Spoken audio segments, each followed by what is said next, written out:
Welcome to your Canadiens Connection on Rocket Sports Radio. We are proud to be the trusted source for all things Habs for more than a decade. This is the Canadiens Connection Podcast.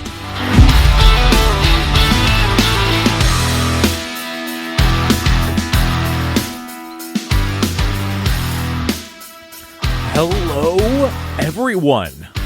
Welcome to the Canadiens Connection Podcast right here on Rocket Sports Radio, keeping you informed, engaged, and entertained. My name is Michael Spinella, and I'll be your host for the next hour, and this is episode 310 of the Canadiens Connection. I'm very pleased to be joined in the studio by my co-host, who is the founder and the president of Rocket Sports, Rick Stevens. And how's your week going, Rick? This is quite a week, a fantastic week. I don't know, I'm feeling some energy here. It's late August, but we're weeks away from Montreal Canadiens training camp. This week, the Formula One, if you're a Formula One fan, they're back from their summer break. Vikings and Eagles Saturday afternoon preseason game. Beautiful late summer day. Hopefully it is where you are too. My nephew's headed back to school. He's at a college in Texas. He plays baseball, and we're in this new studio. And last week, you and Nathan did the big topic. It was great, all the Habs heroes, but this you're in the hosting chair in our brand new studio. And I should say this week we had.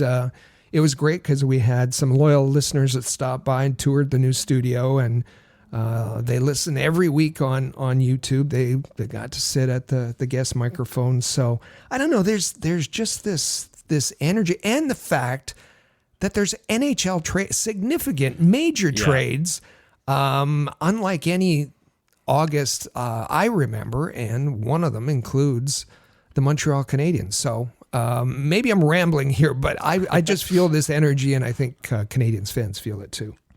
Yep, all NHL general managers appear to be back from their summer vacation after they were off for a few weeks there. But on this episode, we're going to entitle it Habs on the Rise. Are the Montreal Canadiens ready to start winning again? And in this first segment, we'll get you up to date on everything Montreal Canadiens, as we'll talk a little bit about that trade that went down. We have some prospect news. You want to hear a little bit more about Ivan Demidov, as we let you know about every single week. This is the place where you'll get it. And then some news from around the NHL, as some trades with other teams went down that we want to talk about. And then in segment 2, are the Montreal Canadiens ready to start winning? We'll break down the trade. We'll redo our roster projections as well. It's going to be a good time. Yeah. Those lasted about a week. And in segment 3, we'll turn it over to our loyal listeners. It's the Have Your Say segment, and our Canadiens Connection question of the week is, with the addition of Patrik Laine, do you believe the Canadiens' current roster can compete for a playoff spot? And we want to hear from you. Rick, for those who are interested in reaching out and letting us know their thoughts, what's the best way to do so? Well, we know over the summer we've got lots of new podcast listeners. So if you don't know, we've set up a Rocket Sports text line just for you.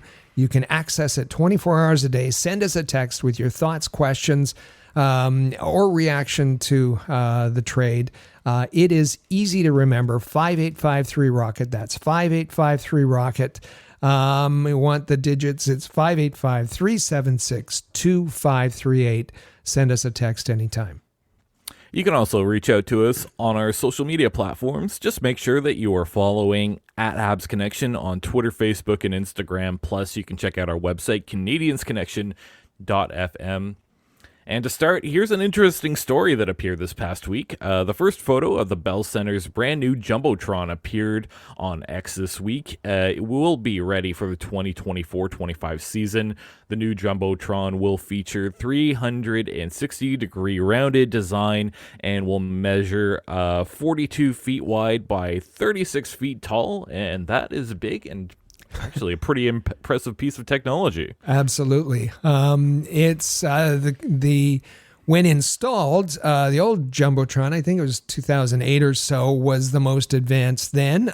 This will upgrade that from high definition to ultra high definition. And as you said, is kind of they rounded the corners on it.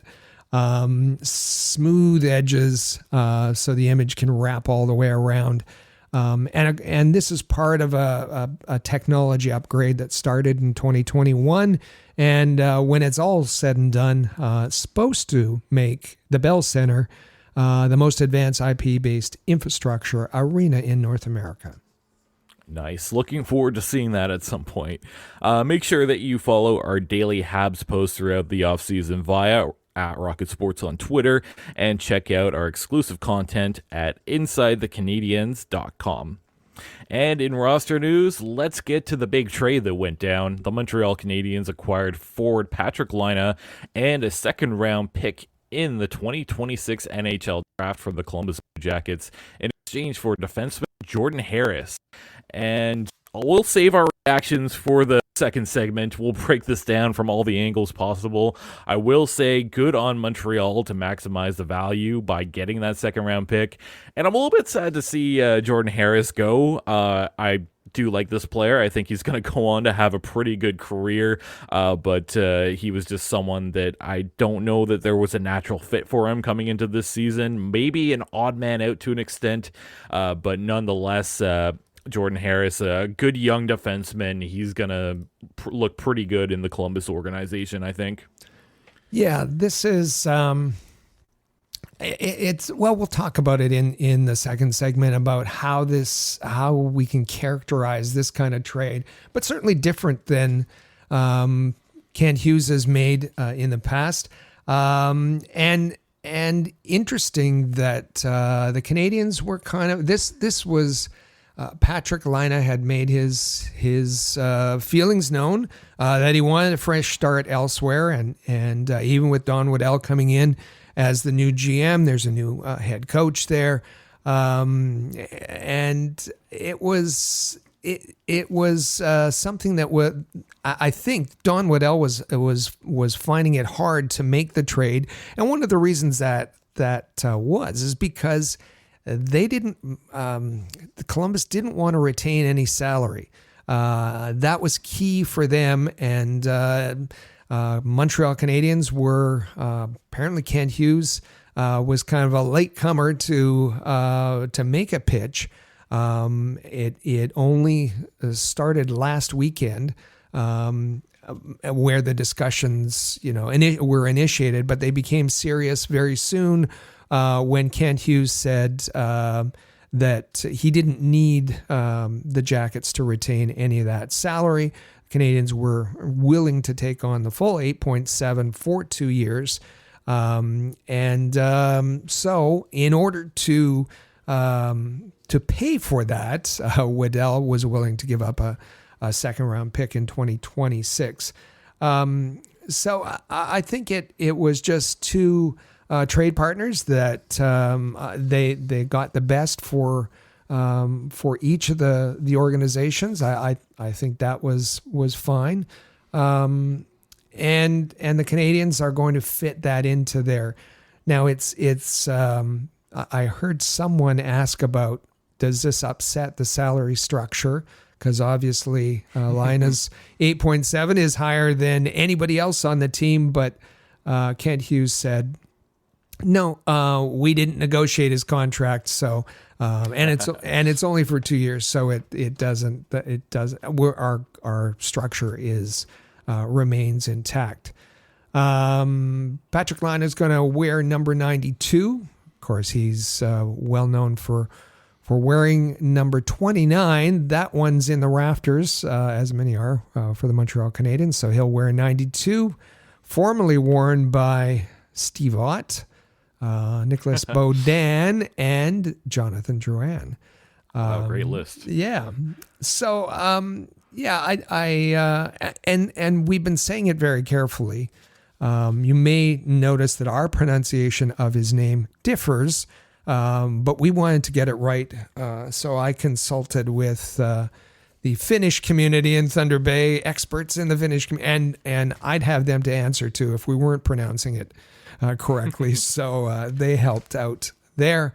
It is just like we did with Jesse Ullinen and others. We want to pronounce his name correctly. So Patrik Laine is how we're going to pronounce it.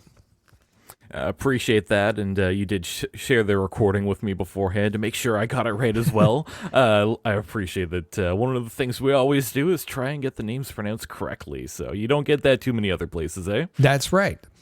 Jordan Harris, easy to pronounce his name, a likable guy, and I listened to Jordan Harris sounded very surprised in his media availability that the trade happened. He happened to be out shopping or picking up a table for his home, and got the news. And he's excited for the opportunity, but I think a little surprised. Don Waddell's really happy. Said can't add too many good defensemen. Has NHL experience. He's young, and Don Waddell talked about what a good person Jordan Harris is, and we know that. He's just got, the Canadiens have been wanting to build this culture, having good people, and Jordan Harris was known as being good in the dressing room, being a leader, even at his young age. He was a leader in college. He was a King Clancy nominee, more recently another award this past year. So he's going to be missed, but I think this is a really maybe a signal change for the Montreal Canadiens, and that's why we've named our episode "Are the Canadiens Ready to Start Winning Again?" And we'll save the rest of our reactions for that big topic segment. And for now, let's get to our Habs prospect report. It's time for the Rocket Report. The Rocket Sports Media Team is your premier source for information about the Laval Rocket, the AHL affiliate of the Montreal Canadiens, as well as Habs prospects playing in the CHL, NCAA, and leagues around the world. Bookmark thn.com/Montreal to follow our comprehensive coverage of Canadiens prospects.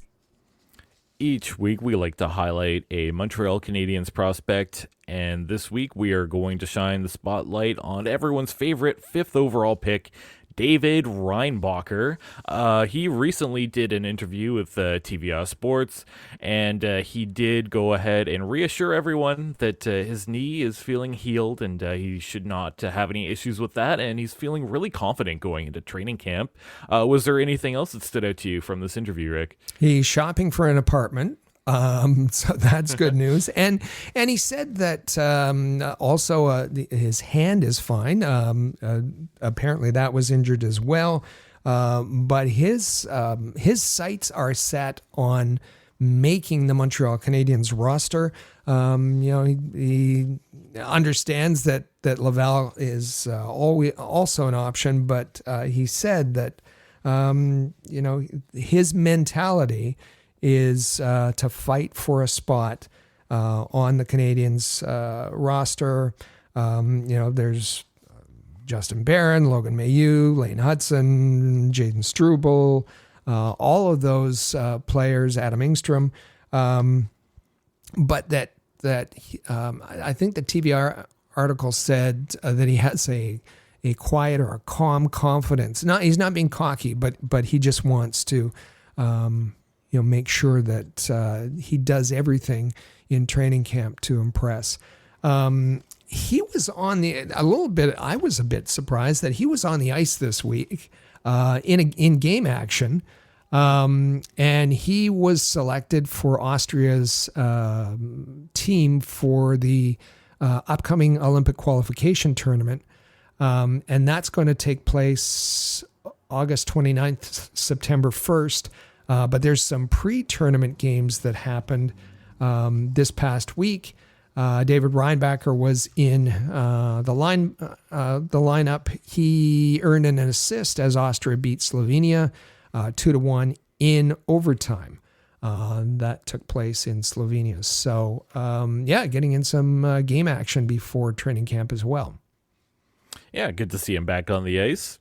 And as it's become tradition during the prospect update, it's also the Ivan Demidov update. And here are a few highlights. The one I wanted to talk about is that Ivan Demidov impressed the hockey world as he was captaining the Russian U-23 team at the Puchkov tournament, and in a contest against HC Sochi, the forward netted 2 goals and a 4-2 victory.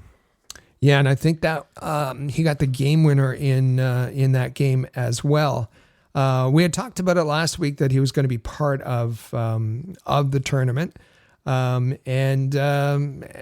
he seemed very happy and played extremely well. The other thing that he was interviewed on the Responsible Gaming site, the journalist that has the same name as him, no relation. And in that he detailed that that Canadiens fans have been reaching out to him to congratulate him, reaching out to him to say that once you get to Montreal, I want to take you to dinner, I want to take you on a tour, I want to. And he said he's also got requests. Please bring me gifts. Please bring me an SKA jersey. Please bring me from St. Pierre. And he said that he found that very odd. So lots of personal requests from Habs fans and some offers once he gets to town. And we'll maybe revisit the Ivan Demidov update in upcoming weeks. But for now, some AHL news. And the AHL has announced that the league will make cut-resistant neck protectors mandatory for all players and on-ice officials in the upcoming season, 2024-25. Last season, the AHL, along with the ECHL, made cut-resistant socks and wrist sleeves required pieces of equipment. And in the press release, the AHL confirmed that this new rule will affect everyone, regardless of age or how many years you have played. Hard for me to argue anything against this. I think it's always a good thing when you're protecting the players. And our dear friend and contributor, Patrick Williams, tweeted this morning saying that he didn't anticipate any issues with players wearing the neck protection. Some of the players have been already wearing them. Some NHL players have already been wearing neck protection. One of those players who has worn it in the past, Patrik Laine. Nice. You can find all of our content about Canadiens prospects at our Rocket Sports YouTube account at InsideTheCanadiens.com. That's InsideTheCanadiens.com. And now it's time to get to our quotes of the week. And this past week, the Montreal Canadiens released the Canadiens 2024 NHL Draft documentary. And we've had this come up in years past, in the Slavkovsky year and just last year with Reinbacher. So it was pretty interesting to watch the approach leading up to the draft of Ivan Demidov. And something we both noticed is there was no tension in between any of the staffers, no outrageous quotes or anything that we would have wanted to replay a few times just for the lulz. Yeah, well, we remember that tense exchange in last year's video of two scouts that were making their case with respect to goaltending and particularly Jacob Fowler. The year before, the Canadiens list, their priority list was shown, leaked. So they're getting better at this. There was none of that. And even when comparing two players, of course they cut the audio from Marty Lapointe when he mentioned one of the players, but they even blurred his lips, so you couldn't have any lip reading going on. So listen, this isn't, when they call it a behind the scenes, this isn't like a third party video where, TSN or ESPN goes behind the scenes, and it's not that kind of thing. This is what you see in this are what the Canadiens want you to see. They're sculpting a narrative, and so, but it's still fun to see some of the behind the scenes conversations that went on during the draft. Yeah, that's absolutely right. And I think our Rocket Sports team can take full responsibility for the blurring of the lips, because we did do some lip reading last year, We didn't did. Yes, we did. Definitely. In this video, I think that there was a number of things that kind of stood out to me.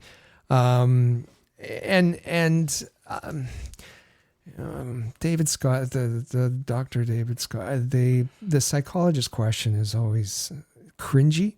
It was again this year. I'm not going to talk about that. I losing my patience with him.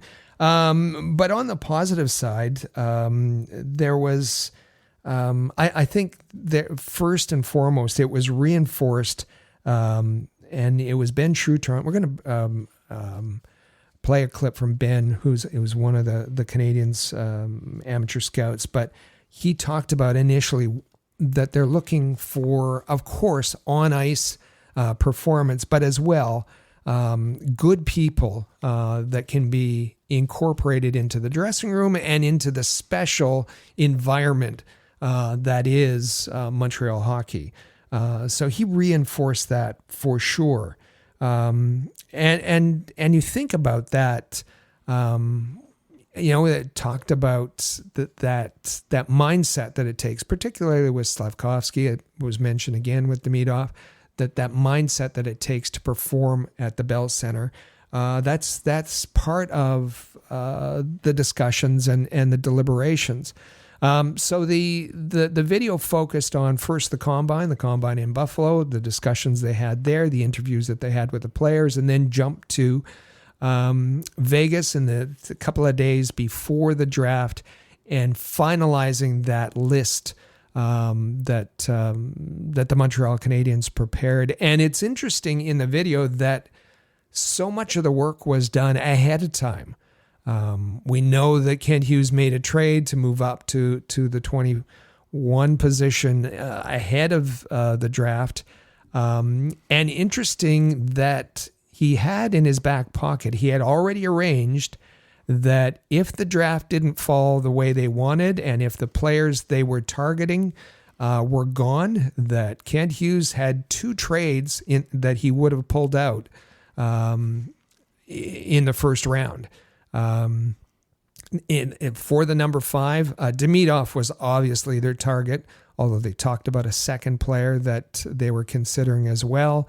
But if their targets weren't available, that there was a trade that was negotiated, and it included a first round unprotected pick next year plus a second rounder. Interesting. We don't know the team. That was interesting. And then there was also a trade arranged for the number 21 pick if Michael Hage was clearly their target. So the draft happened just as they wanted it to. It fell into place perfectly. At least in the open, and well, no, I'll say that for the first 3 picks, Koivu too fell perfectly to them. So kudos to the Canadiens for doing such great work in advance. The preparation they did really paid off. And something that stood out to me is I actually came out of this liking Ivan Demidov a lot more. He is very unintentionally funny at times. They showed bits of the interview with him talking about players he compares himself to. I know Jack Hughes was someone that came up. And I know that I think it was Kent Hughes that mentioned Lane Hudson and the idea that he gets to play with Lane Hudson. And he was asked if he knows Slavkovsky at all, and Rick, he had something pretty good to say about that. Yeah, he said that he ran into Slavkovsky in the Hlinka Gretzky tournament, and then just said kind of quiet, kind of nonchalantly, he lose. And everybody just broke out laughing, saying that, even in that interview, obviously Demidov, very competitive, and just said, that Slavkovsky had lost, that his team had lost the game. Yeah, that's exactly it. And with that, I think we should get to our first quote here, and that does come from Ben Chutron talking about the scouting report of Ivan Demidov. Two really talented players. I'll start with Ivan. 6'1.5", left shot, right wing, plays on his off wing. Dynamic, highly skilled offensive winger. Really quick thinker, quick processor, plays fast, good hands in traffic, fast twitch. High compete level, high motor, stands out every single shift you watch him. Rarely, if ever, takes a shift off. Fearless player, not afraid to go into the hard areas. He's not shy to finish his checks. I think he has a hard side to his game. Good leadership capabilities. I think this player is a winner. I just think he's highly dynamic and someone that could potentially play on our first line, first power play for the Montreal Canadiens. You know, he kind of brings me out of my seat when I watch him. Really exciting player. Can create something out of nothing, and I think he can really help us in terms of our offensive potential with the Canadiens. Wow. How do you say no to that? Yeah. How do you say no to that? Talked about his skill, his offensive production, his creativity, that he's a dynamic player, that he has a high motor, high compete level. He processes the game quickly. He's fearless. He goes to difficult areas on the ice. He has leadership qualities. Bringing you out of your seat. Of all the, in a minute, he listed all of those qualities in a minute, and you heard the scouts around the table said, we don't think he's going to be available at 5, but if he is, you'd be crazy not to take him. So that was incredible, absolutely incredible. And we also just didn't believe that he was going to be available at number 5. The way the draft fell, this was perfect for the Montreal Canadiens. They didn't really have to do anything, and I think made probably the easiest pick of the draft. So let's hear this other bit of audio coming from Kent Hughes as he reacts to the first 4 picks of the draft. The San Jose Sharks are very proud to select from Boston University, Macklin Celebrini, Artem Levshunov, Beckett Seneca, Caden Lindstrom. Things are falling into place, baby. That's how it happens. Short clip, but yeah, things are falling into place exactly as the Canadiens wanted. And not only those first 4 picks, but as I said, it went on. Berkeley Catton taken just before the Canadiens went up and wanted Michael Hage, and talked about how his mom was going to react, given that his dad, who had passed away, was such a huge Montreal Canadiens fan. Atos Koivu and Atos Koivu talking about how he would rely on resources, not necessarily his dad, but his uncle, Miku Koivu, and consulted him for to learn how to play in the shadow of his more famous father, Saku, and all of those. The Canadiens, everything just, even at number 5, and Vincent Riondo was talking about the goaltender that he wanted, the Latvian goaltender at number 5, and everything just fell into place, and it turned out this was a great draft for the Montreal Canadiens. Yeah, absolutely, and very excited to see what comes of all of these draft picks, and I'm actually kind of excited to go back and rewatch this short little documentary. It's a little bit over 20 minutes, I think 26 in length, so if you haven't already watched it, I recommend going through. There's lots of little nuggets in there that are worth picking up on. Absolutely. And before we head into our first break here, we have quite a bit of hockey news and notes from around the league. And let's start off with the 2024 NHLPA Rookie Showcase roster, as that's set to take place in Washington, D.C. It was released on Friday, and there are a pair of Montreal Canadiens prospects, perhaps a pair of D, maybe. Lane Hudson, representing the Montreal Canadiens, and Logan Mailloux, representing the Canadiens as well, will be at this NHLPA showcase. Happens near Washington, D.C. every year. And on Wednesday, September 4th this year is the MedStar Capitals Iceplex in Arlington, Virginia, which is the practice facility for the Washington Capitals. There are 33 NHL prospects and rookies.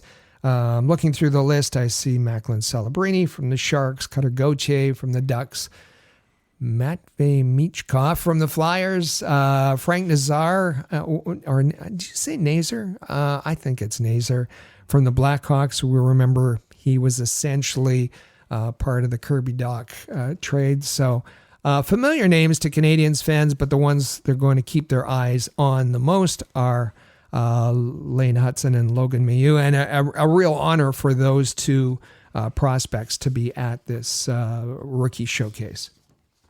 Some news from the Edmonton Oilers, as the Edmonton Oilers have opted not to match qualifying offers for forward Dylan Holloway and defenseman Philip Broberg. The former Oilers became members of the St. Louis Blues on 2-year contracts, as the Blues about a week ago sent an offer to both of those players who are RFAs, and that left the Edmonton Oilers with 7 days to try and match it. The Edmonton Oilers, within that time, traded away Cody Ceci, which I thought was to clear up cap space in order to match one of these offers, and ultimately they did not match the offers, so the St. Louis Blues pick up a pair of decent young players, perhaps a little bit overpaid at the moment, but I guess that cap hit was a little bit too hefty for the Oilers to be able to match it. Yeah, that's what GM Stan Bowman of the Edmonton Oilers said, that it's purely a business decision, purely a cap decision. Very bold move on behalf of the St. Louis Blues, as we said, the offer sheets to 2 players from the same team at the same time. I truly, honestly thought that they'd get one of them, that the Oilers would keep Dylan Holloway. He was more affordable. Broberg was that offer was a little bit out of range for the Oilers, but St. Louis gets both of them, and with giving up very little in terms of draft picks. I'm interested to see if this continues and offer sheets are used a little bit more, because that's, in recent history there's been 3 successful ones. So we'll see what happens. Yeah, very nifty move that put the Oilers in a bit of an awkward spot, so I don't necessarily blame them for not matching that. We talked about a few big NHL trades going down over the past week, and here's one of them. The Winnipeg Jets traded away Rutger McGroarty to the Pittsburgh Penguins in exchange for Braden Yeager. So I think a good trade for both sides. The Jets certainly solved a problem that they had. The rumors about Rutger McGroarty being traded have been going on for a few months now. Actually, I thought the rumors kind of died down a bit here, and it was a bit forgotten about, but they managed to turn that into Yeager, who's still a very good prospect. And if you're the Pittsburgh Penguins, you have not a very deep prospect pool, so I think you're more than happy to bring in a prospect who's pretty close to NHL ready, might even slot into the lineup as early as this season. So I think good for both sides. I think this is a fairly even trade for both of them. Kevin Cheveldayoff is an underrated GM. He keeps getting put in a corner. It happened with Trouba wanted out, Dubois, and somehow, and again, McGroarty didn't want to sign, and yet somehow he's, from a weak bargaining position, he's able to parlay a trade into a very good player. Braden Yeager is, very strong in the WHL. McGroarty in the NCAA, and so I hats off to Cheveldayoff on this one. The Penguins had no problem. They immediately signed McGroarty to a 3-year entry-level contract following the trade, and so each of the players, each of the prospects, get a fresh start. And another big trade, and the last one we're going to talk about here before we head into the break, the Nashville Predators traded goaltender Yaroslav Askarov along with forward Nolan Burke and a third-round pick in 2025 to the San Jose Sharks in exchange for forward prospect David Edstrom, goalie prospect Magnus Corona, and a conditional first-round pick in the 2025 NHL Draft. Likely that will be the pick from Vegas that they acquired in the Hurdle trade. If you go back a couple of seasons here, remember the Predators offered Askarov to the Canadiens in exchange for that 5th overall pick that they ended up using to draft Reinbacher. Rick, I believe you were saying that the Canadiens might have actually been in on Askarov here right up until the end, but ultimately Nashville decided to go with a deal to the San Jose Sharks. Good on the Sharks here. They bring in a potential starter, one of the best goaltenders outside of the NHL as of right now. Nashville, they get another first-round pick. They have 3 in that heading into next draft. They also get Edstrom, who's a 32nd overall pick in 2023. So essentially 2 late first-round picks in exchange for Yaroslav Askarov, and the Nashville Predators seemingly get better over the summer, become a contender, and they acquired a ton of assets here. So good work by both of these teams. Yeah, San Jose, a ton of blue chip prospects, and as you said, Askarov, considered the best goalie prospect, the best prospect outside the NHL. He got into a couple of games. 2 NHL games last season, including one against the Montreal Canadiens. I believe that was at the Bell Center, and he looked great in that one. Although I think the Canadiens won that in overtime or a shootout. Anyway, he had a .943 save percentage in 2 NHL games.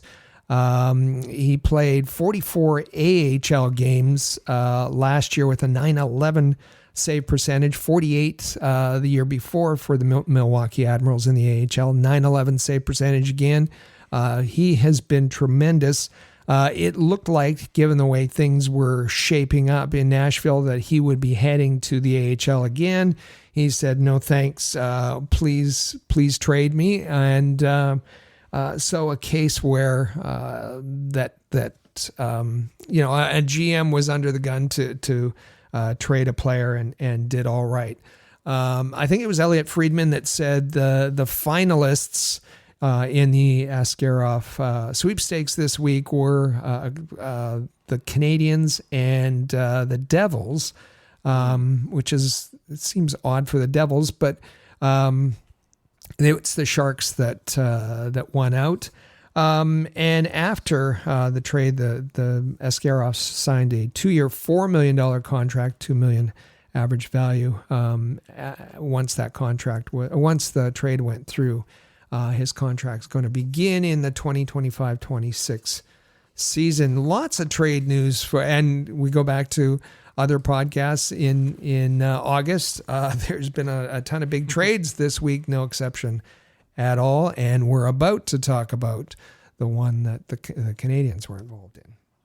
So coming up, we'll hear a brand new message from our sponsors, DraftKings, and then we will get to our big topic segment, Are the Montreal Canadiens Ready to Start Winning?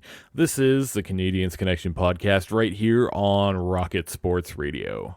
Know the beautiful thing about being a sports fan? There's only like 2 days the whole year without a game. 2! With so much happening and so much action, that makes just about every day game day at DraftKings Sportsbook.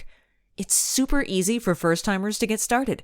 Try betting on something simple like picking a team to win. Go to the DraftKings Sportsbook app, select your team, and place your first bet. It really couldn't be any easier or any simpler. I know for me, during the summer months, my bets are getting placed on Formula One races. And if you are new to DraftKings, you've got to check this out. New customers bet $5 and get $150 in bonus bets instantly. So download the DraftKings Sportsbook app now and use code THPN. That's code THPN for new customers to get $150 in bonus bets instantly when you bet just $5. Only on DraftKings. The crown is yours.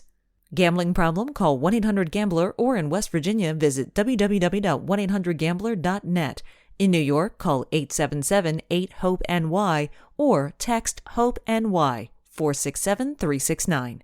In Connecticut, help is available for problem gambling. Call 888-789-7777 or visit ccpg.org. Please play responsibly. On behalf of Boot Hill Casino and Resort, Kansas. 21 plus age varies by jurisdiction. Bonus bets expire 168 hours after issuance. Deposit and eligibility restrictions apply. See terms and responsible gaming resources at dkng.co/base.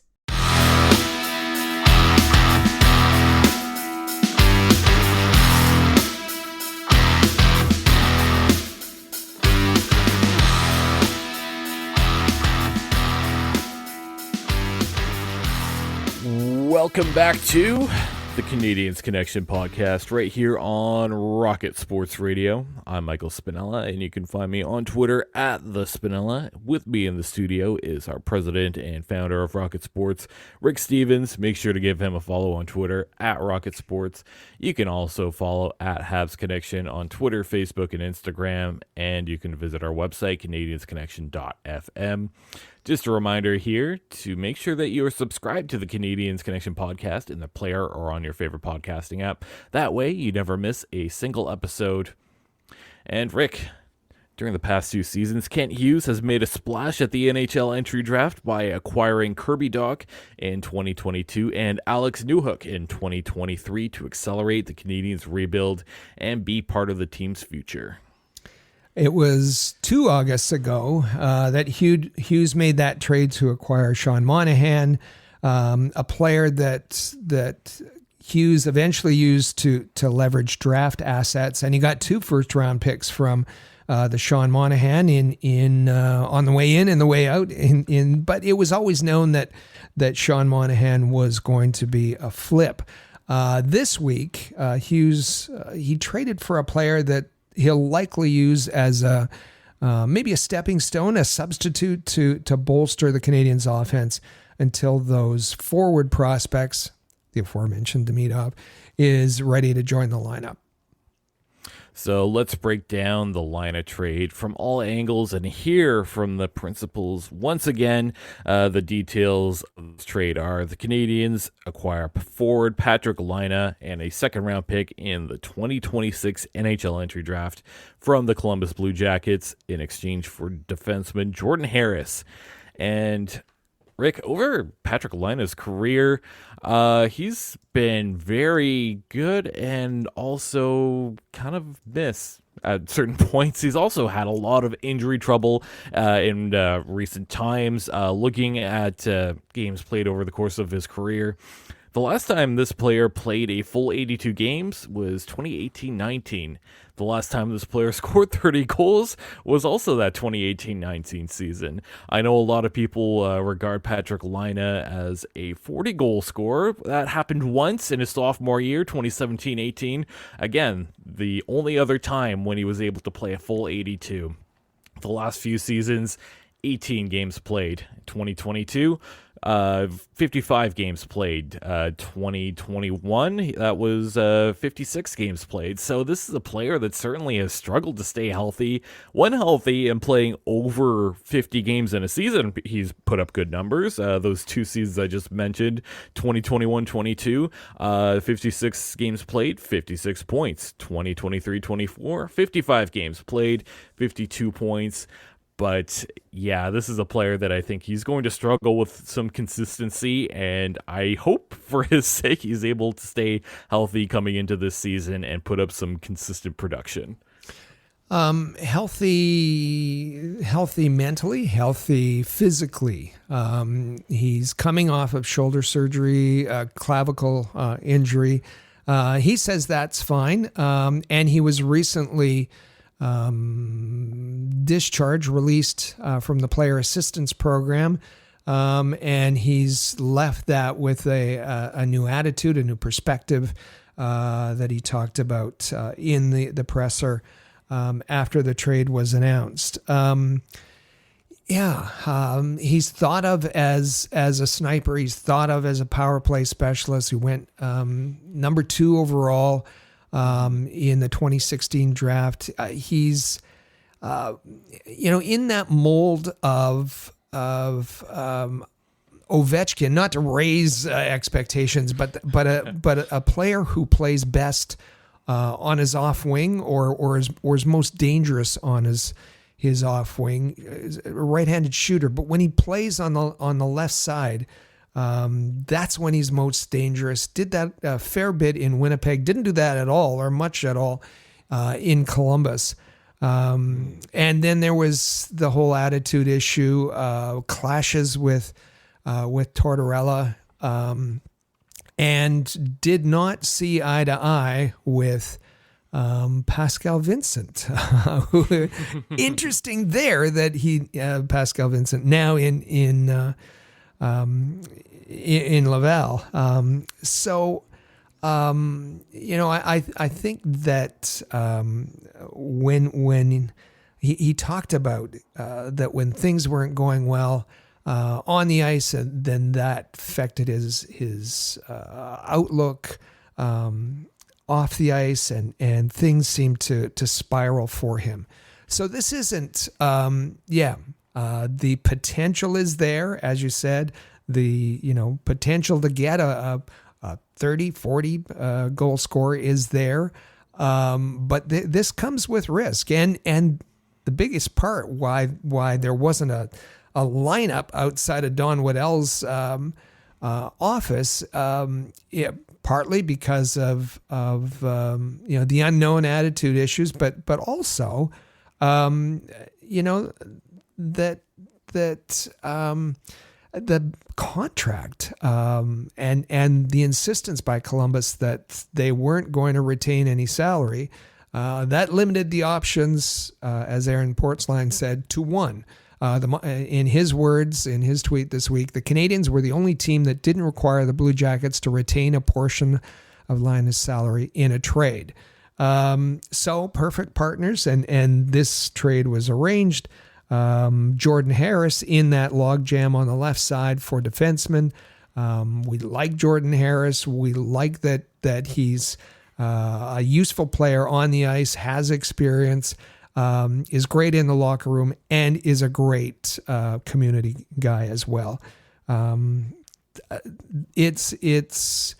This is a risk, and this is not like the other trades. This isn't a player who has been struggling and is seen as part of the long-term future, like Alex Newhook or Kirby Dach was. He isn't seen as an instant flip like Sean Monahan was. A bit of a hybrid. And who knows if Marty St. Louis is able to unlock this potential, will there be consideration for to re-sign him? Well, that will be a good problem for Kent Hughes to have if that actually takes place. So I think that it's a risk, but we have to remember he's just 26 years old. He's a year older than Suzuki, so not a big risk, not a huge risk. Although the Canadiens will have to manage his contract.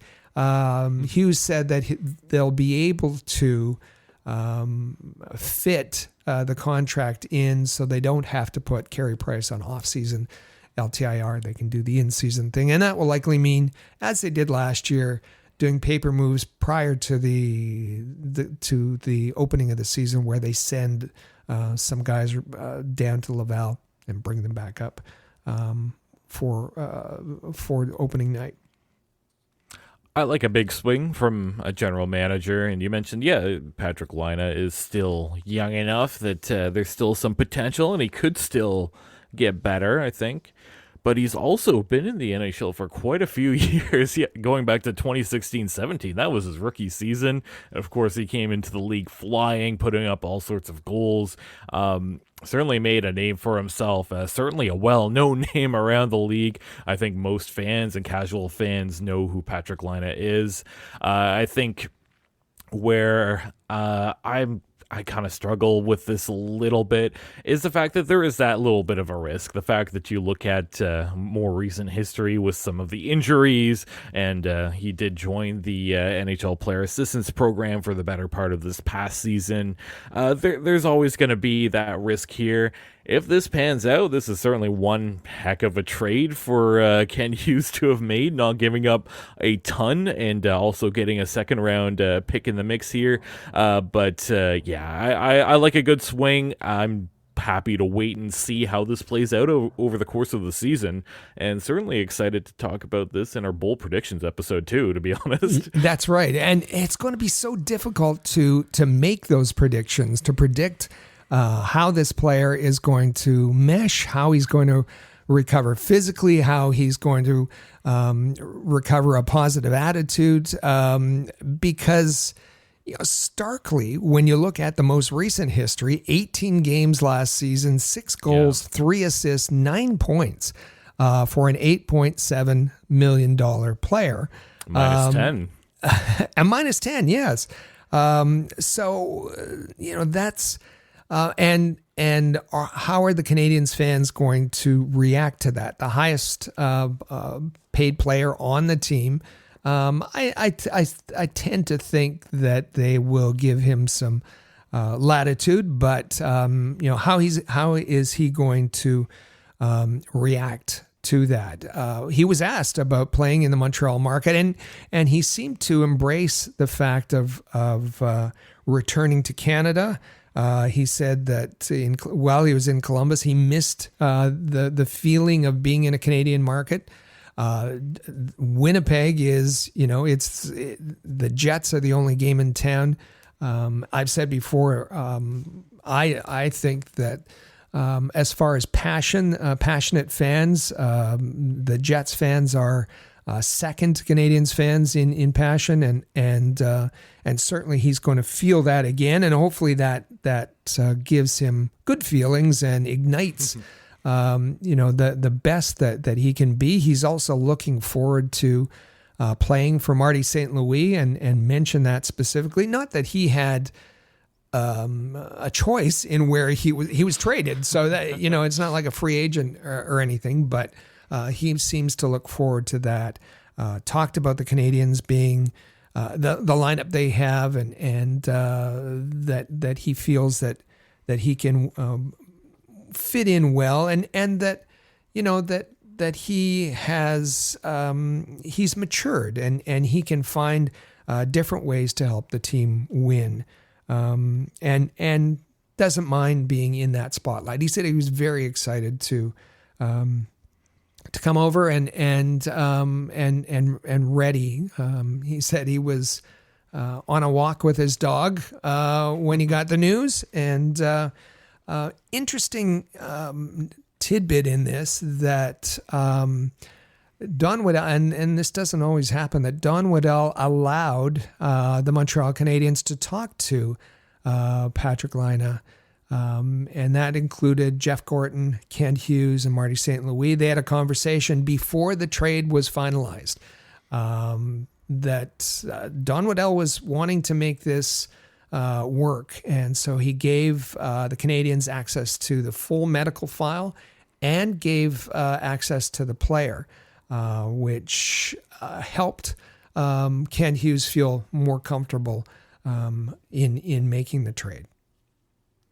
So I think good on them to have full disclosure and the full research. I kind of went into this thinking I would say I hope they consulted Pascal Vincent, but that might not necessarily have been all that important at the end of the day, because like you said, they maybe didn't see eye to eye. And I think Patrik Laine said a lot of really good things to the media during his media availabilities. I think he seems to have a pretty good attitude about coming to Montreal. And if it's all right with you, Rick, I think we'll get to some audio here. And the first one we have is coming from Kent Hughes. And you know how we always talk about culture and the type of people that Montreal wants to bring into the organization? Well, this is Kent Hughes talking about Patrik Laine's fit within the culture. One of the other things that he said repeatedly in our conversation was wanting to win and wanting to be part of something. And I think by now from us, and even dating back to comments we made on Slav before we drafted him, we're looking for people that want to be part of something and part of what we're trying to do. And it's not for me, it's not for Jeff Gorton, it's not for Jeff Molson. It's not for any one player. It's for all of us as an organization. And Patrik left us with the impression that he wanted to be part of that. He wants to be part of something. And you heard Kent Hughes say there, it was similar to the way that Slafkovsky had responded, saying he wanted to be part of something, that winning was important, and wanting to be part of a group that, that Patrik Laine wasn't necessarily worried about individual statistics, that he just wants to win. He wants to be part of something, and that's meaningful to him at this stage in his career. And now let's hear from Patrik Laine himself. He was asked, can he be a 30-goal scorer? Yeah, I mean, I don't want to come back as a 30-goal scorer. I want to come back as a 40-50. I've done that previously, and it's not by accident, but it's not just all about that. I want to come in and do whatever it takes to contribute to the team and make the team win, whether it's me scoring 50 or scoring 20, as long as the team wins. That's all I'm about. I just want to win. I'm kind of getting to that age as well. I'm not 19 years old anymore, so I just want to win. I know how important that is, how much fun winning is, and it's obviously been tough missing the playoffs the last handful of years, and obviously second year being in the conference finals and seeing what that's like. It's all we play for. That's why we work out during the summer, and obviously train as hard as we do to get to those games, and haven't been fortunate enough to get there in the last couple of years. So I'm going to do whatever it takes for me to contribute and take the Canadiens over there. So a bit of a longer clip, but we wanted to play that because it speaks to his internal motivations. And you heard him say that, second year in the season, his team, the Jets, made it to the conference final. And everything seemed kind of easy, and then hasn't been part of the playoffs for the last few years. And he said that's the reason that we give up our summers to train so hard. And so getting back to the question, the way it was asked, it was, can you be a 30-goal scorer? And I love the way he answered. He didn't want to be limited by that. I can be 40, I can be 50, but that isn't what matters. I can be a 50-goal scorer, I can be a 20-goal scorer. It doesn't matter to me as long as we're winning, because winning is fun. And I think that fits with where the Montreal Canadiens are right now. And the rest of, certainly Marty St. Louis believes that. And I think the rest of the team is there too. Yeah, I really like this quote coming from Patrik Laine, and it is kind of funny that after that, it seemed like a lot of people took away was, he says he's going to score 50 goals, which if you don't listen to the full clip, maybe that is your takeaway, but I do like how his attitude was more towards winning, and he kind of walked back his talking about scoring 40 and 50 goals towards the end there, just to drive home the point that his focus is on winning, and he's willing to do whatever it takes. Last bit of audio coming from Patrik. He's talking about lessons from difficult times. I think most importantly, it's been just about Patty as a person, more than Patty the hockey player. Mm-hmm. Obviously, one thing I've noticed is that when you're not enjoying whatever you do, you're probably not going to be able to perform, and that's kind of where I've been at. I haven't been enjoying myself for a while, but now I'm happier than ever. Off the ice, obviously, and done a lot of work on myself to get me back to this point where I'm actually super excited about playing. Obviously in a new place with new teammates, in a new city. So I've learned a lot of things over these last couple of years, and now it's a really good time to put them to test. But yeah, I'm absolutely readier than ever. Again, a bit of a longer clip, but he and this is the part of the player assistant program, his commitment to improving his mental focus, and you can hear the pain in his voice, saying that I just wasn't in a good place, that he wasn't good at dealing with adversity, and that then his performance on the ice just was in a downward spiral from there. So what did he learn over the past few months? He checked into the program in January. Well, he learned how to navigate adversity. He learned how to bring a positive perspective to his life. He said that he's as happy as he's ever been. You heard him talk. He calling himself Patty. If you didn't know, his players call him Patty. His fiance Jordan calls him Patty, and that he had to improve Patty the person in order for Patty the hockey player to make some progress. But he said he is super excited about joining the Canadiens and playing. And bringing this new perspective. I mentioned his fiance, Jordan. They recently together announced a program called From Us to You that focuses on mental health. And he said that they were proud that this program. He said life isn't easy. And he knows that it isn't easy for a lot of people, and they encouraged to people who are having a tough time to reach out to this From Us to You program, share the issues that you're going through, and he said he's only recently really realized that. It's only good to talk about hard things, and that's the only way that you can put things in perspective and bring a more positive outlook, and that's apparently what he's done with help from his fiance.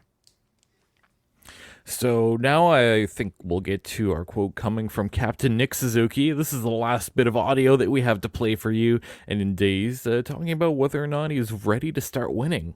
Adding Patrik, I think it shows that management's ready to start winning, and we're ready to start winning, and I think obviously the fans are ready for it. So I think this year is going to be exciting. I talked to a lot of the guys yesterday and the day before, and everyone's ready to go. So I think I'm really excited to start. So yeah, it'll be fun.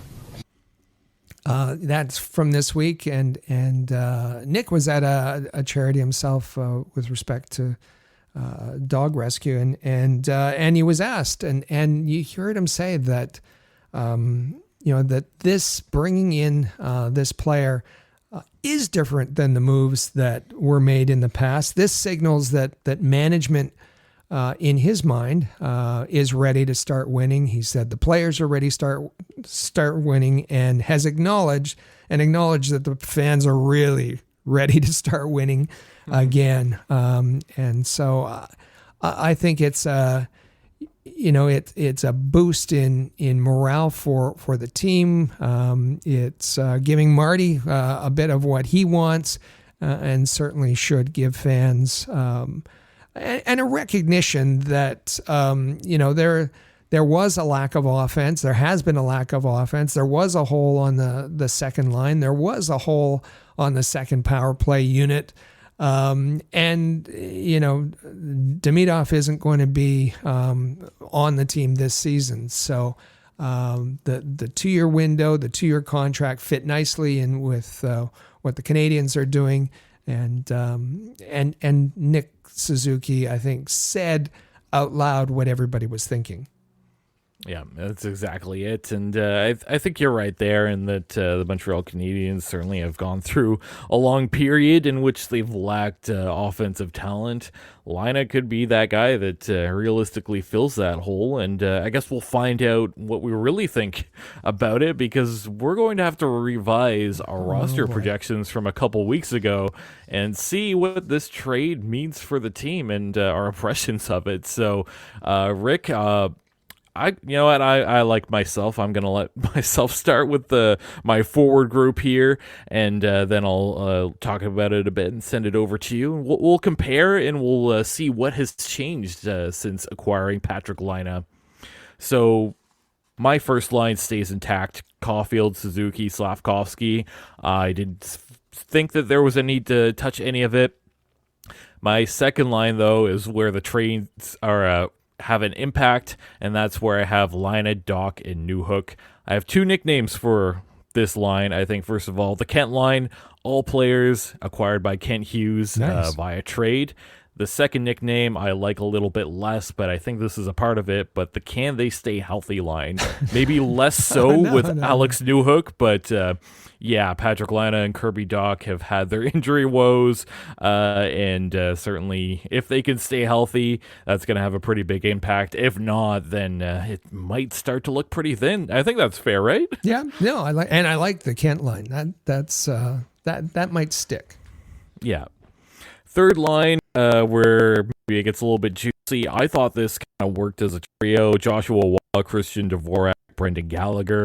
So you have your defensive conscience, you have some energy, you have some skill. I thought that kind of worked. And I feel like my third and fourth line are interchangeable, so you can decide which one's third, which one's fourth.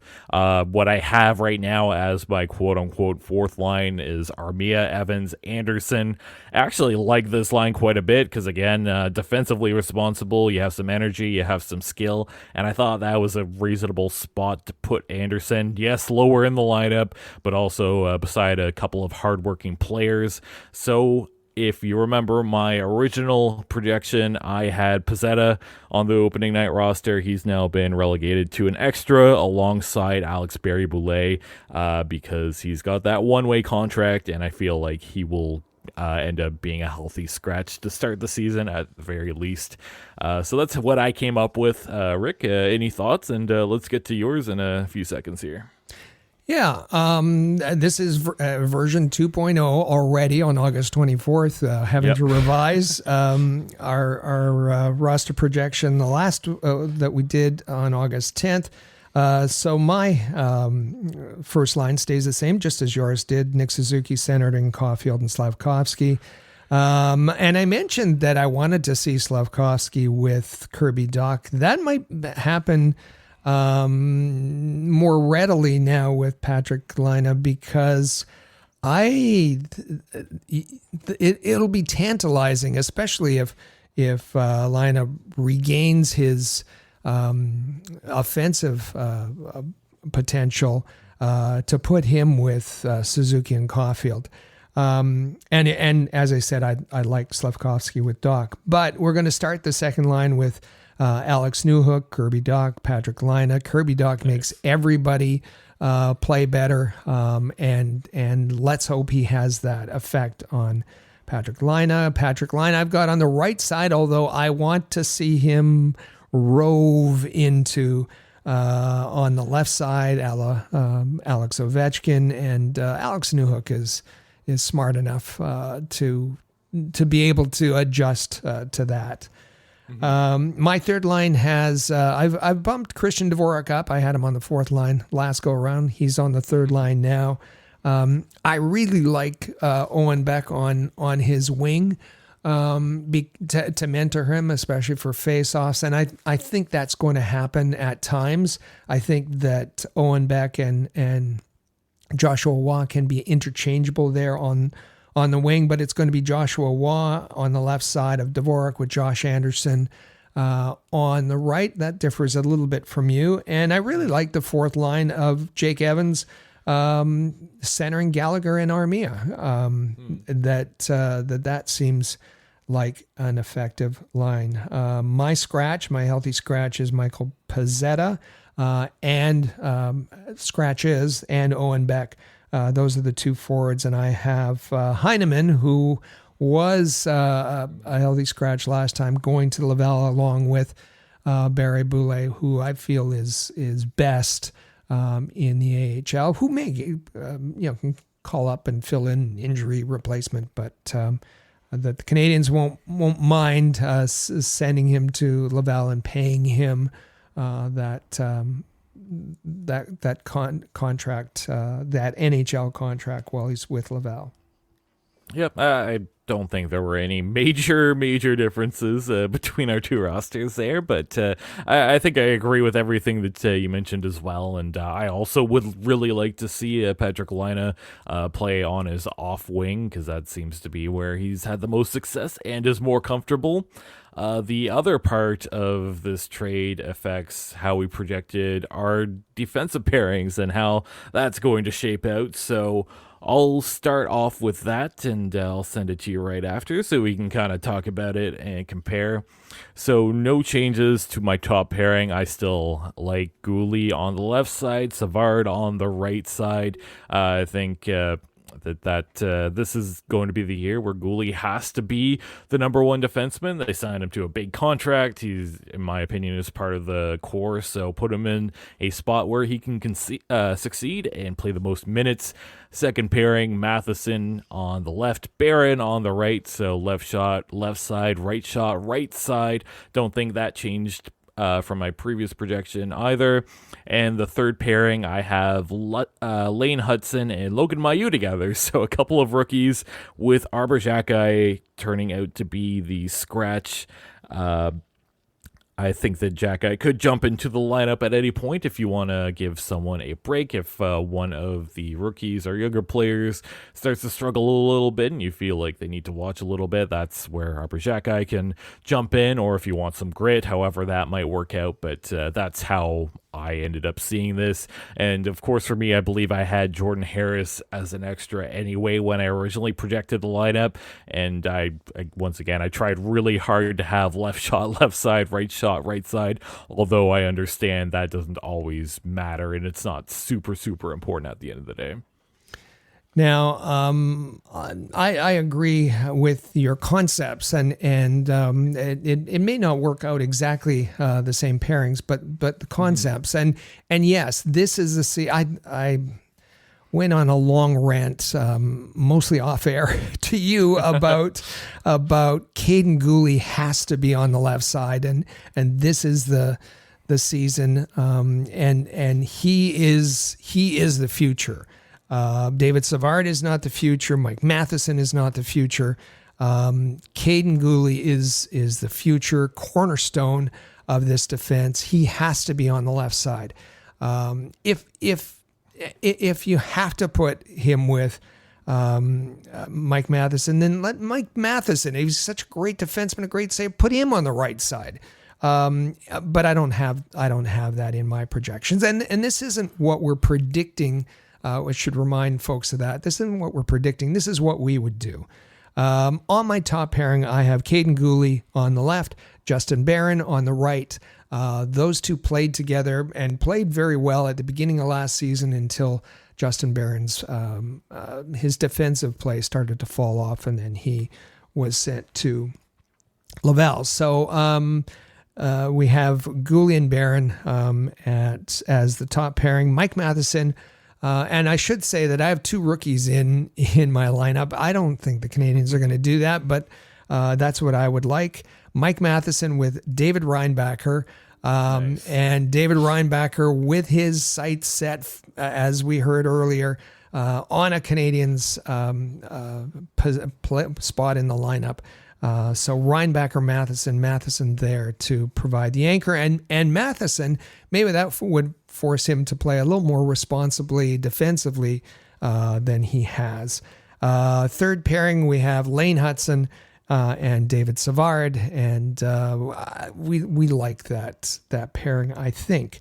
So that leaves Arber Xhekaj, and I remember when we put out our first roster projections on the 10th of August. And one of the comments was, what? No love for Arber Xhekaj? Yes, we love Arber Xhekaj. It's just that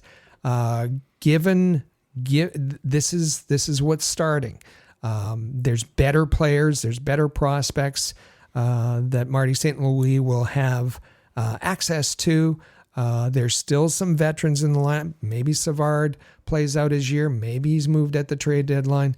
And so they have to deal with the reality that Arber Xhekaj is there for certain circumstances, but may not be your best option every single night to be an every night player. So lots of love for Xhekaj, but I see him as a healthy scratch on opening night. So my healthy scratches are Pezzetta, Owen Beck, and Arber Xhekaj. I really like that you have Logan Mailloux in the lineup. I have him as one of the players being sent to Laval. Yeah, I think basically you went Reinbacher, I went Mailloux. I think that can be kind of interchangeable. For me, the difference was that one game that I saw Logan Mailloux play at the end of last season where I thought he looked basically NHL ready. Mm-hmm. We'll see how things go into camp. Like you said, David Reinbacher has a pretty big goal in mind. I'm sure he'll be shooting for it, but at the same time, this is a younger player that I wouldn't mind seeing develop in Laval a little bit longer before he goes to the NHL. But once again, like you said, this is our projection for the opening night roster. This is going to change over the season. Injuries happen, players beat down the wall in Laval and force your hand to call them up. So, of course, we'll see how the season goes from here. But and is Ken done? Is Ken done? True. Is he done? Who knows? With the volume of trades that we've seen, does he have one more trade in the hopper before we get to this? Our opening night, as you said, injuries and other things are going to intervene. So we're not sticking at version 2.0. This is going to change a few times before opening night. Yeah. The last thing I was going to say, too, is bringing in Patrik Laine and moving out Jordan Harris does make it a little bit easier for me to slot certain players where I want to. That was something I noticed quite a bit when revising this roster. So I certainly had an easier time putting this together than the one a couple weeks back. How was that for you? Yeah, I agree completely that sadly that breaking up that log jam a little bit helps put people where they're supposed to be. Yeah, that's exactly it. And I think with that, we'd love to hear from all of our listeners. We'll give you a little bit of a break here to think about what you want to say. But our Canadiens Connection question of the week is, with the addition of Patrik Laine, do you believe the Canadiens' current roster can compete for a playoff spot? We want to hear from you. And before we get to that, let's allow Amy Johnson to talk a little bit about BetterHelp, one of our new sponsors. You know, one of the things that we really value here at Rocket Sports about our community of listeners and viewers here at the Canadiens Connection and on places like our YouTube channel is how enthusiastic Habs fans are in this community, and that most of the time they really put out their opinions and even offer friendly debate in a polite and respectful way. It's something we really encourage here at Rocket Sports among our fans and followers and listeners and readers and viewers. But, you know, we all know what social media can be like on any platform, and there's always the outliers, right? There's always times where you feel like, well, maybe I don't want to share my opinion because someone else might say something not very nice in return, or maybe that sounds silly, or maybe I want to share my thoughts and opinions, but gee, everyone else on this platform seems to know so much more about hockey than I do, and maybe I would sound silly if I said the things that are on my mind about this particular topic. Listen, we've all been there, and we always want this to be a welcoming place and a safe place for people to express their opinions and be heard and chat with others who just simply love the sport of hockey and the Montreal Canadiens as much as you do. But when you really do need to turn to someone to talk to, therapy can be something that will help you focus on the things you want instead of what others have, and you just want to live your best life, right? Some people might have their own preconceived notions about what therapy is or isn't, but it really should come down to being what works for you that is beneficial to just help you live your best life. And so I'm here today to tell you that if you are thinking about maybe dipping a toe and trying out therapy, why don't you give BetterHelp a try?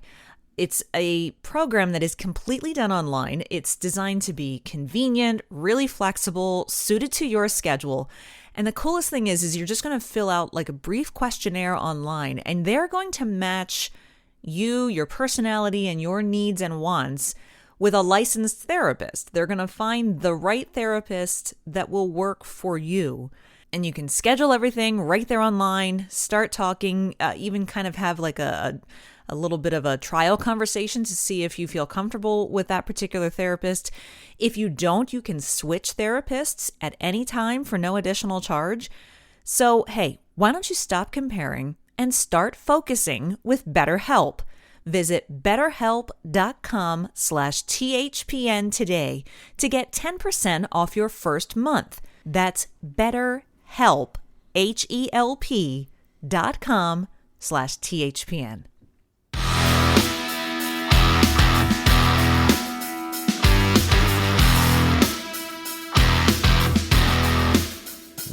Welcome back to episode 310 of the Canadiens Connection podcast, right here on Rocket Sports Radio. You can follow at Habs Connection on Twitter, Facebook, and Instagram. Plus, you can check out our website, canadiensconnection.fm. And feel free to text us anytime via the Rocket Sports text line, 5853-ROCKET. That's 5853-ROCKET. And Rick, we're kind of at the end of August here, and we had some big news this past week. So these Montreal Canadiens always have something going on, eh? Well, they do, and it's funny that even in the break, this big news initiated discussion amongst us, and in response to our Canadiens Connection question of the week. So we know that all these moves are going to spark conversation amongst our listeners and amongst the hardcore fans. Can they make the playoffs? We just had a brief conversation about that, and it's only the start of it. It's only going to build from here as we get close to training camp. And here's what you need to know from Rocket Sports. We cover the Montreal Canadiens, and you can find all of that great content at InsideTheCanadiens.com. We've been a source that you can trust for the past 15 years, and you can find all of that Canadiens coverage in one place.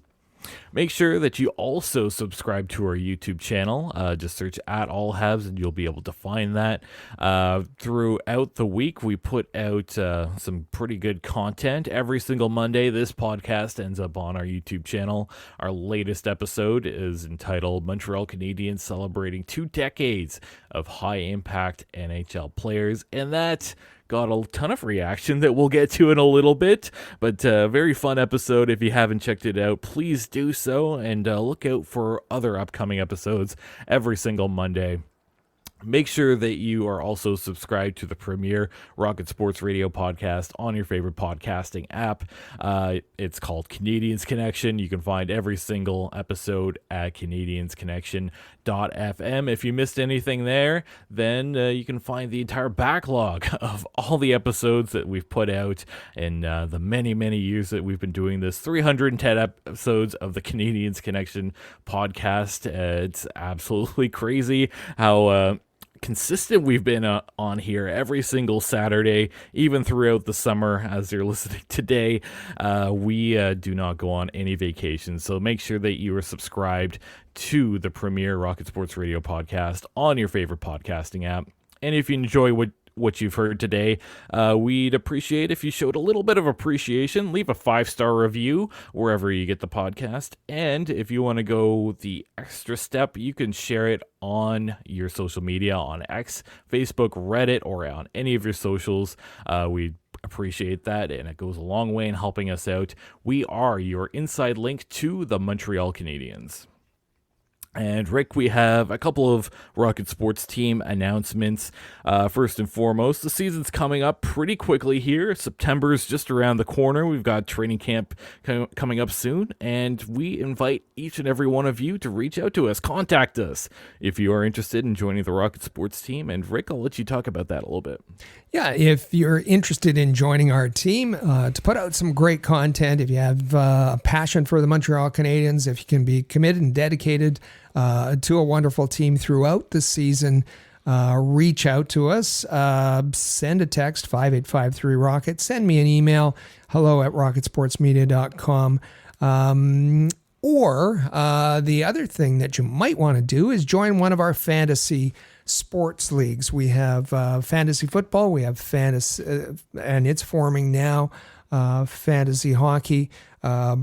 Brian Clark, we call him BZ, does a great job as commissioner putting these leagues together. And if you want to get together with a wider Rocket Sports community and play in one of our fantasy sports leagues, again, reach out. That's the key, 5853-ROCKET, or via email, hello@rocketsportsmedia.com. I've done NHL fantasy a few times with the whole Rocket Sports team. It's a ton of fun, good for team building, and if anyone else wants to join us, you can face off against us. So that's right. Definitely reach out to us and make sure that I guess a little bit of friendly trash talk is welcome if you end up beating me in one of the weeks, eh? A little chirping, yeah. Chirping's good. So now I think it's a good time to get to our Canadian Connection question of the week, as we ask all of our listeners, with the addition of Patrik Laine, do you believe the Canadiens' current roster can compete for a playoff spot? Once again, 5853-ROCKET is the Rocket Sports text line, but if people have a little bit more to say, we have an email address. Rick, can you repeat that email address for all of our listeners so they can reach out to us? I definitely can. It's hello@rocketsportsmedia.com. Throughout the week, we get tons of text, tweets, emails, and comments on our YouTube channel, and we had a lot of reaction to last week's episode, Canadiens Connection, episode 309, as we asked all of our listeners, who is your biggest Habs hero of the past 20 years? If you listen to that episode, myself and Nathan did a draft, a top 5, if you will, of our Canadiens heroes from the past 20 years, and lots of good reaction. We're hoping to invoke some discussions here and to start coming on YouTube from Center Heist 7948. What they have to say is great episode as usual. Keep it up. Now, for me, I'm ancient, and I love my 70s stars by a landslide. But to pick one player in the last 20 years, I would have easily picked someone off of Mike and Nathan's list, but that would be no fun. Too obvious, so here goes a player who comes under the radar, so I have to give him his dues. He gave it his all. Paul Byron, and the breakaway goal, the goals from his knees in the 2021 playoffs. Paul gave it all he had. Loved his character. Loved your list, guys. And thank you very much for that comment. Paul Byron's a great pick, too. Actually, a little bit disappointed that I didn't end up giving him at least an honorable mention. But great pick, and appreciate you giving your reaction to that. Yeah, I like that Center Heist went outside the box, something different. The lists that both you and Nathan had were terrific and great concept. The Habs heroes from the past 20 years. And I really enjoyed it. But like that Center Heist went a little bit different. In the same vein, I guess, we got on our Rocket Sports text line, 5853-ROCKET, a text from Dino in the Ottawa Gatineau area. Love hearing from Dino, and he sends all kinds of messages. He's a passionate Habs fan with lots of history and knowledge. And he said, here goes, Rick, starting my Habs 21st century team with the coaching staff, Jacques Martin and Randy Cunningworth.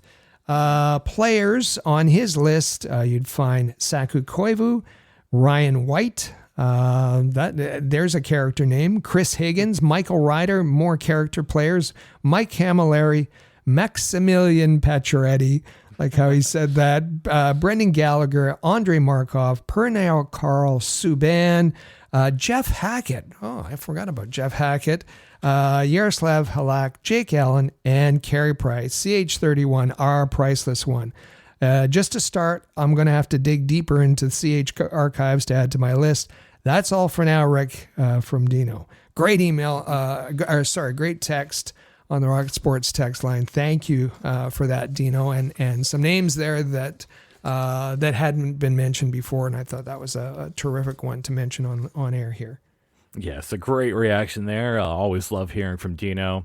And I think we're coming up towards the end of this episode. CH Weekly, some fun stuff always happening in Montreal while hockey is away. Actually, today, Saturday, August the 24th, Montreal 77's going on. That's a punk music festival. So if you're into that, you should head out there to Olympic Park. Should be a lot of great bands playing today. And that's going to be a wrap for us. Thank you all for listening. Subscribe to the Canadiens Connection podcast in the player or on any of your favorite podcasting apps. You can also share it on social media if you like what you heard. Enjoy the week, and we'll be back here next Saturday, August the 31st, for another great episode. Thank you all for listening to the Canadiens Connection podcast right here on Rocket Sports Radio. Click subscribe so you never miss an episode of Canadiens Connection. Follow us on Twitter, Facebook, and Instagram at Rocket Sports.